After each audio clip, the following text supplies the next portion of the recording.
All right, week 7 college football breakdown here. Nice little Big Ten battle early in the day. Got Minnesota traveling to ranked Illinois to Champaign, taking on the Illini. Minnesota, though, for reasons we'll talk about in a second, a 6.5-point road favorite in this game. And as you might expect in the Big Ten, a low total at 39.5. This line is where it is for, one reason and one reason only. Tommy DeVito, Illinois' quarterback, is going to be out of this game. He was forced to leave last week's game against Iowa, and it seems to be a pretty serious injury to that leg. I mean, to say that Art Sitkowski, who's now going to be taking over at quarterback for the Illini, as a drop-off, might be the understatement of the century. I mean, Art Sitkowski is a meme.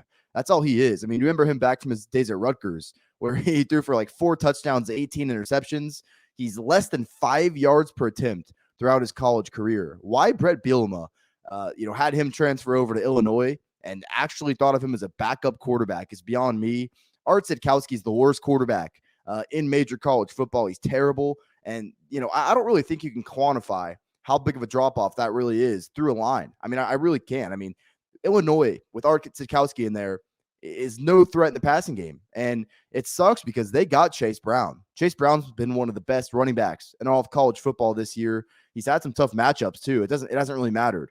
Chase Brown has had a really good year for Illinois on the ground. There's a lot of things to like about that team. And I think DeVito has done a pretty good job, but that all kind of goes away when you have a quarterback as bad as Sitkowski in there. I know Minnesota's defense. I've said that I do think they, have kind of taken a step back from where they were last year. They just lost so much off of that defense. But once again, it's not really going to matter in this spot. And I don't really know if it would have mattered with DeVito. I know DeVito is a much better option than Sitkowski. He's still not a world beater. I think Minnesota can sell out and stop the run in this game. And, with the circumstances, should have some success doing that.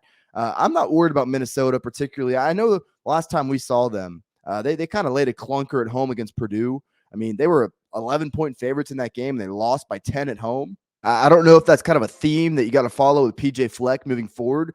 I'm high on this Minnesota team specifically because of their offense. I mean, Kirk Soraka was the offensive coordinator there back in 2019. They won 10 games. They had a record year.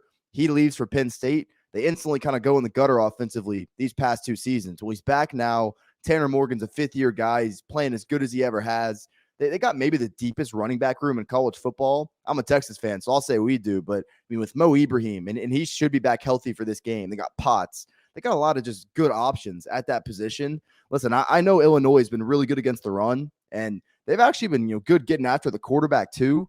The best unit on the field in this game, still in my opinion, is Minnesota's offense. Still, the one thing keeping me off, you're on the road, you're still laying near a touchdown, and you're going – I mean, this Illinois defense on paper this year has been a top 5 defense in the country, and that's not just from a counting stat standpoint. That's from an analytical standpoint. So that is pretty impressive.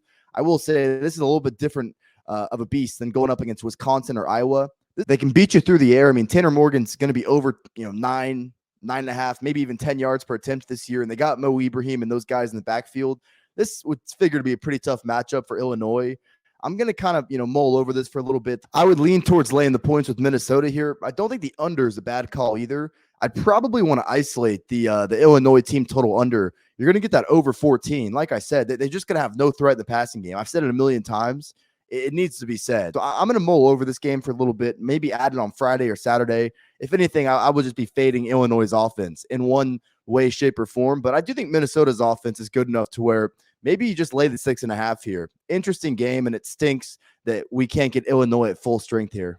All right, guys, before we get out of here, I know you see this shirt right here. If you're in the market for some new golf apparel, check out Proud 90 Golf. Unique, very comfortable polos as well. With the cold weather coming, they've also got a great selection of hoodies and quarter zips. If you see anything you like, at proud90.com, use my promo code Fordham at checkout. It's going to get you 15% off your order. Check the description for more information.